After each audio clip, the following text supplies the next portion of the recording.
Halo, selamat berjumpa kembali teman-teman kelas retorika yang terkasih. Apa kabar? Semoga kalian dalam keadaan sehat dan semangat. Hari ini kita berjumpa kembali dalam materi perkuliahan Sejarah Gereja Sumatera Bagian Selatan dalam KPM hari Senin tanggal 9 November 2020. Teman-teman, kita akan melanjutkan materi perkuliahan karena minggu yang lalu saya lihat tadi di sini tidak ada pertanyaan. Saya rasa penjelasan yang minggu yang lalu cukup jelas. Maka kita akan melanjutkan materi kita. Seminggu yang lalu kita sampai di sini ya. 2 minggu kita membahas bagaimana Sumatera Selatan waktu itu dipercayakan kepada imam-imam Kapusin, di mana yang terakhir kemarin waktu itu dilayani oleh pastor sponsor ya, pastor sponsor OFM Cup. Beliau yang duduk di sebelah kiri inilah pastor sponsor. Lalu yang tiga ini adalah imam-imam misionaris Hati Kudus Yesus atau yang sering kita sebut dengan imam-imam SCY. Jadi penjelasan atas foto ini sebenarnya nanti akan kita jelaskan atau kita perdalam. Tetapi ini mau menunjukkan bahwa ketika imam-imam SCY masuk, pastor sponsor masih menemani para misionaris ini untuk mengenal lokasi atau wilayah yang sudah dilayani atau yang sudah disemai pada waktu itu oleh imam-imam Jesuit, lalu dilanjutkan dengan imam-imam Kapusin dan kemudian nanti diteruskan kepada imam-imam SCY gitu ya. Nah, kita kemarin sampai di sini, lalu kita akan lanjut seperti yang saya katakan minggu yang lalu bahwa pertemuan selanjutnya kita akan melihat bagaimana misionaris SCY itu hadir di Hindia Belanda sebelum masuk ke daerah Sumatera bagian selatan. Nanti SCY juga pertama-tama menuju ke Hindia Belanda secara umum, termasuk di daerah Jawa, di Pulau Jawa ya teman-teman yang terkasih ya. Nah, mari kita akan mendalami kehadiran misionaris SCY di Hindia Belanda. Perutusan imam-imam SCY dari provinsi SCY Belanda di Sumatera Selatan itu tidak lepas dari kunjungan Pastor Leo Johannes Dichon. Ia adalah pendiri kongregasi SCY itu sendiri. Pada waktu itu beliau sendiri yang datang ke Hindia Belanda.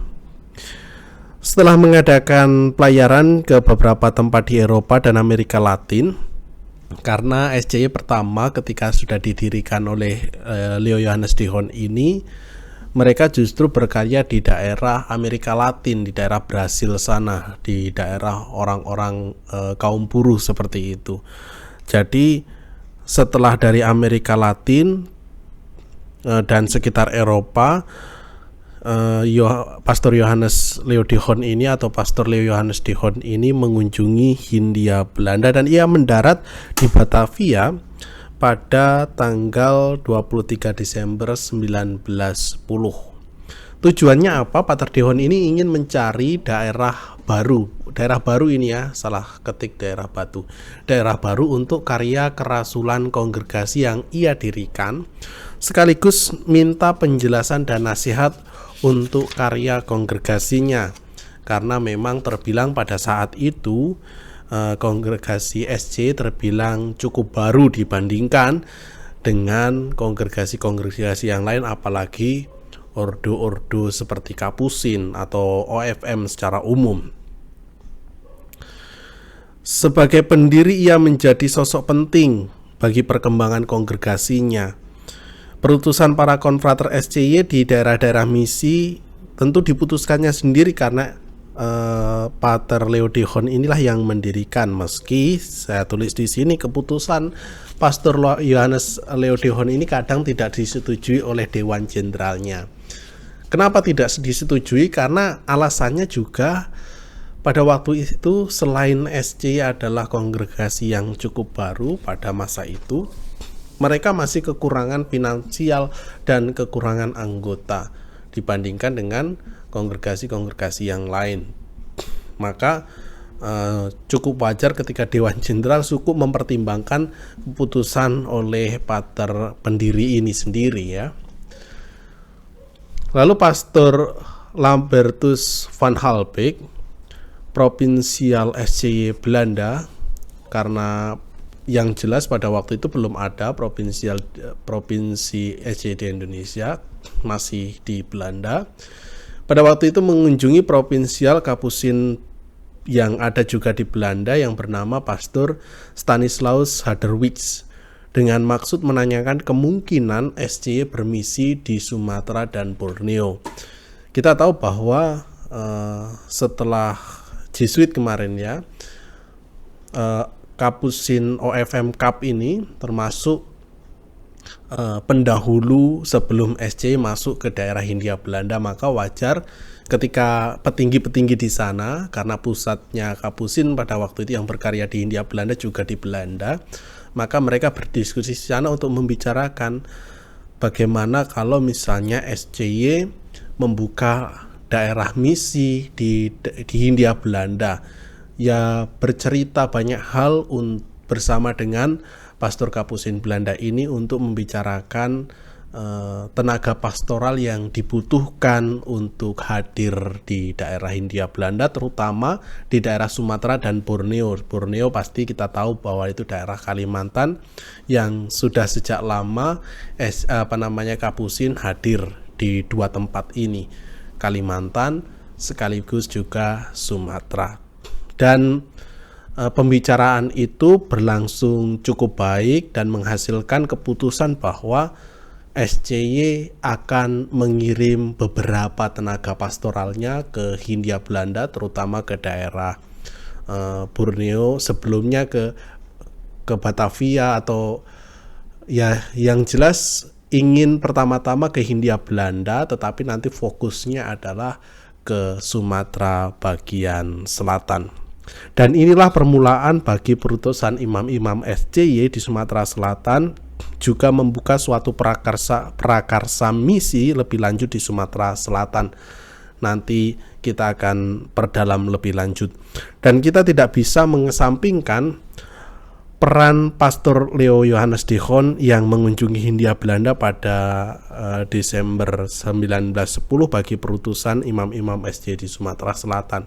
Karena tanpa kunjungan beliau, ya nggak tahu apa yang terjadi, karena walaupun Pastor Leo Johannes Dehon ini ingin anggotanya kita katakan hadir di Hindia Belanda, tetapi sebagian besar pada waktu itu Dewan Jenderalnya tidak setuju. Tetapi karena Pastor Leo Johannes Dehon mengunjungi sendiri daerah misi itu, maka akhirnya terjadilah yang namanya misi SCY benar-benar hadir, tiba, lalu melayani atau meletakkan misinya itu di daerah Sumatera bagian selatan.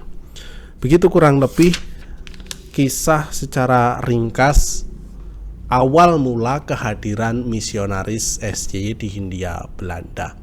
Nah, untuk yang kedua ini kita akan melihat wilayah gerejani di lain sisi.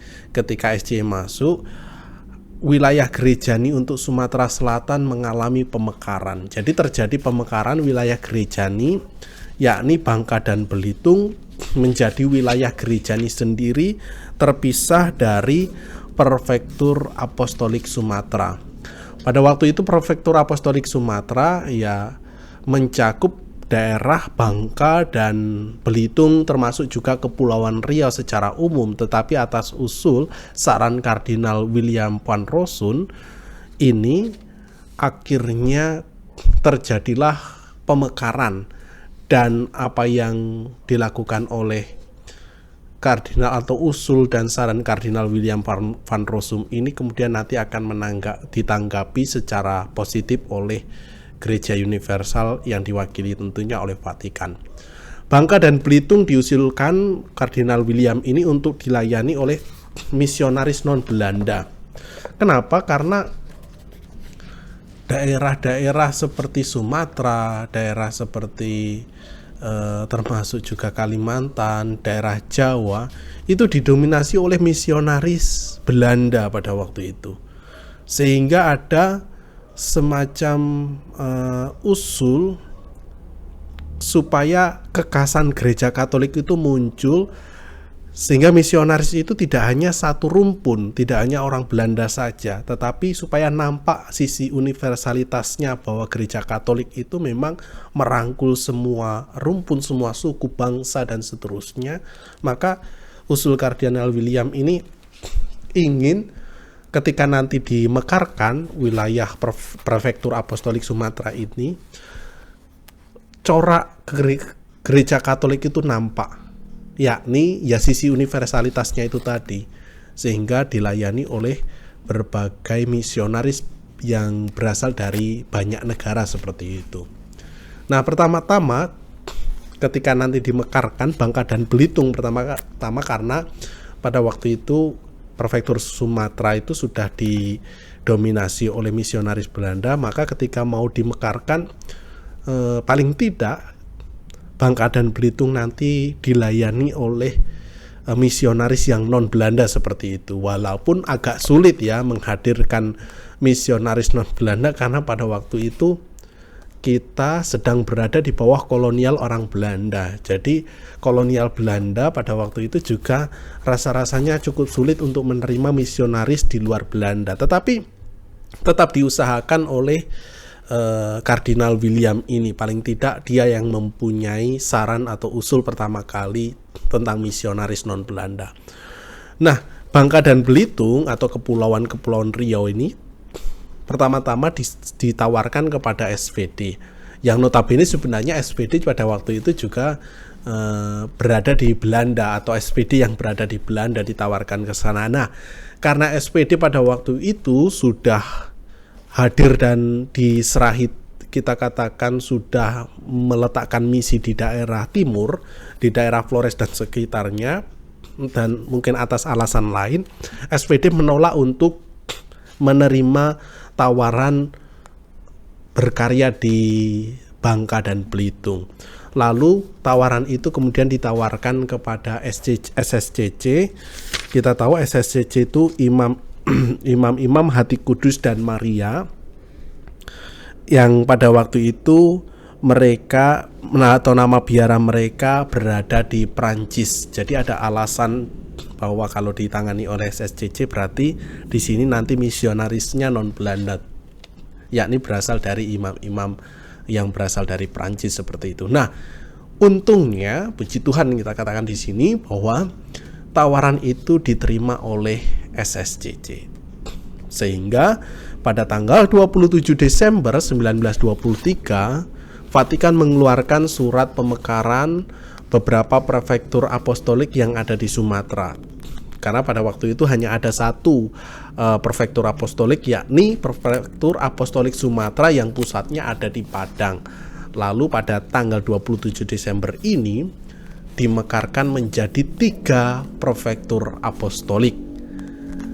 Prefektur apostolik yang pertama itu ada di Bengkulu, wilayah Bengkulu, wilayah Lampung, dan wilayah Palembang serta Jambi itu menjadi prefektur apostolik tersendiri dan terpisah dari prefektur apostolik Sumatera, dinamai Prefektur Apostolik Bengkulu. Lalu Prefektur Apostolik Bengkulu ini dipercayakan kepada imam-imam Hati Kudus atau yang sering kita sebut dengan imam-imam SCY. Lalu Kepulauan Bangka, Belitung, dan Kepulauan Riau ini juga dimekarkan dari Prefektur Apostolik Sumatera menjadi Prefektur Apostolik, namanya Prefektur Apostolik Bangka dan Belitung. Karena tadi sudah diterima oleh imam-imam SSCC tawaran untuk berkarya di sana, maka Prefektur Apostolik ini dipercayakan kepada SSCC.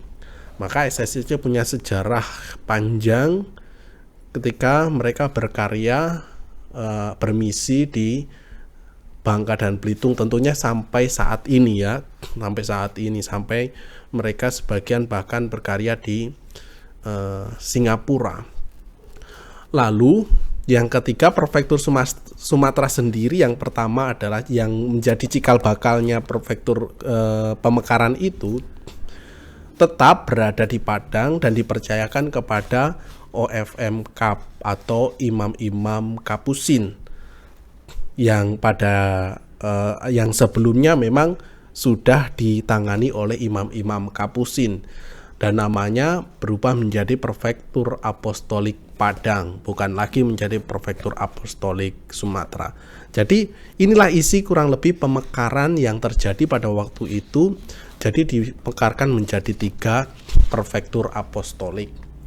Lalu pertanyaannya, karena kita ini sudah pemekaran dan kita secara khusus memang ingin menyoroti wilayah gerejani yang ada di Sumatera Selatan, maka kita akan mengerucut membahas yang Sumatera bagian selatan, yakni di bagian yang pertama ini teman-teman ya, yang Bengkulu, Lampung, Palembang, dan Jambi.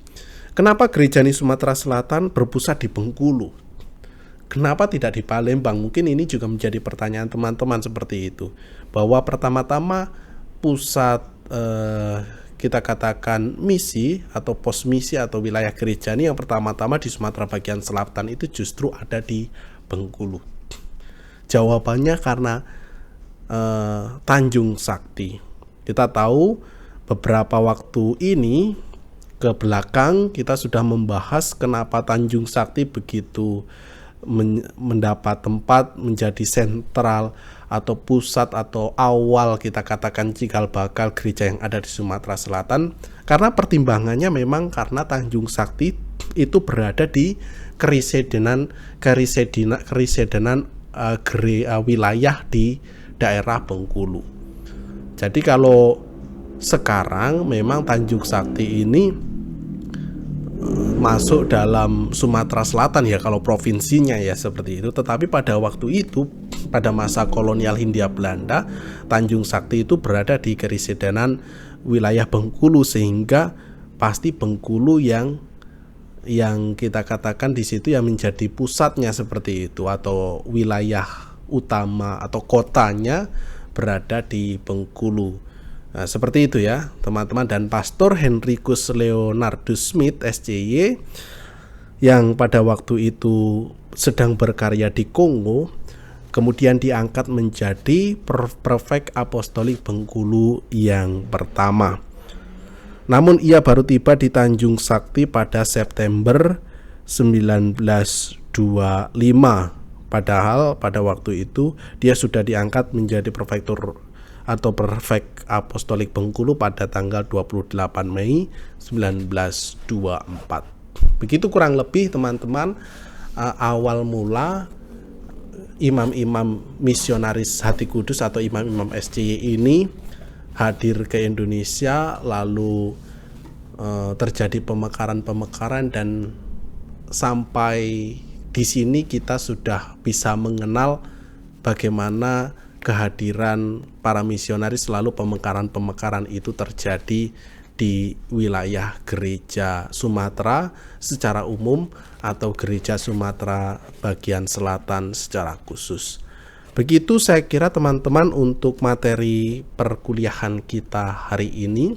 Cukup singkat saya kira, hanya 2 slide, tetapi mudah-mudahan bisa menambah wawasan dan pengetahuan kita tentang gereja Sumatera bagian selatan yang menurut saya paling tidak sudah semakin jelas alurnya atau jejak-jejak atau langkah-langkah misionaris pada waktu itu sudah semakin terang benderang untuk kita gali seperti itu informasinya.